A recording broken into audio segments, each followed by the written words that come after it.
ঘরে বসে থাকলে বোঝা যায় না যে বাইরে এত ঠান্ডা। হঠাৎ করে মনে হলো অনেক দিন ধরেই বাইরে বেরোনো হচ্ছে না, আজকে একটু সন্ধ্যাবেলায় ঘুরে আসি। তো সন্ধ্যার ঢাকা শহর দেখার জন্য বেরিয়ে পড়লাম আমি, আমার মেয়ে আর আমার ভাই মিলে। তো আজকে আসছে হচ্ছে আমাদের বাসার কাছে একটা মেলা হয়। মেলা বলতে খাবারের মেলা বলতে পারেন, টুকটাক আরও জিনিসপত্র পাওয়া যায়, তো ওইখানে একটু ঘুরতে আসছি। তো এসে তো খুবই খুশি দুজন মিলে। এখানে বেলুনের সমারোহ দেখে তো দুজনেই পাগল হয়ে গেছি, কিন্তু দাম শুনেও আবার পাগল হয়ে গেছি। এক একটা বেলুন চাইলো 100 থেকে 150 টাকার মতো করে। তো বললাম যে বেলুন আর নিতে হবে না, তার চাইতে ভালো দূরে দাঁড়িয়ে দেখাটাই সুন্দর। কারণ এই সামান্য একটা জিনিসের দাম যদি এত চায় তাহলে কি নিতে ইচ্ছা করে বলেন। তারপর হাঁটতে হাঁটতে একটু জুতার দোকানে এসে দাঁড়ালাম, জুতাগুলো দেখে ভীষণ ভালো লাগছিল। ঈশানবাবুকে বাসায় রেখে আসছি, মনে মনে ভাবছিলাম যদি ওকে নিয়ে আসতাম তাহলে এখান থেকে এক জোড়া জুতো তো আমাকে অবশ্যই নিতে হতো।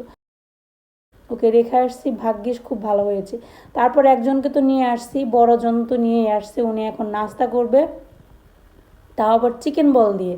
বাচ্চারা খাবে মানেই chicken chicken chicken chicken chicken, যে কত মজার এটা একমাত্র বাচ্চাদের কাছে জিজ্ঞেস করলেই বোঝা যায়।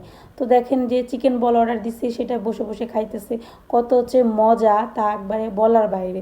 পাউরুটির মধ্যে চিকেনের কোনো গন্ধ টন্ধ আছে কিনা তাও সন্দেহ, শুধু পাউরুটি তেলের মধ্যে ভেজে দিলেও যদি বলে এটা চিকেন বল, সেটাই বাচ্চারা মেনে নিয়ে একদম খুবই মজা করে খাবে।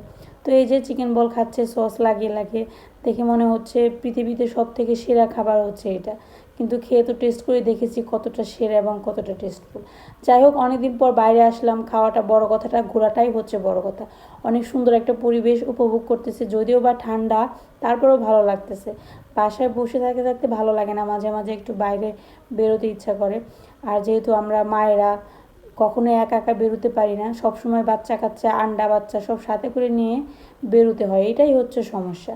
কোথাও যদি মনে চায় একটু একা একা বেরিয়ে আসি তাহলে আর সেটা পারি না, সব আন্ডা বাচ্চা রেডি হয়ে যায়। তো এই যে দেখতে পাচ্ছেন রাস্তার ফুটপাতে এক পাশ দিয়ে গাড়ি যাচ্ছে আর এক পাশ দিয়ে খাবারের মেলা। তো এই তো হয়ে গেল ঘোরাফেরা, এখন চলে যাব বাসায়। কেমন লাগলো ভিডিওটা সবাই জানাবেন। সবাইকে অনেক অনেক ধন্যবাদ।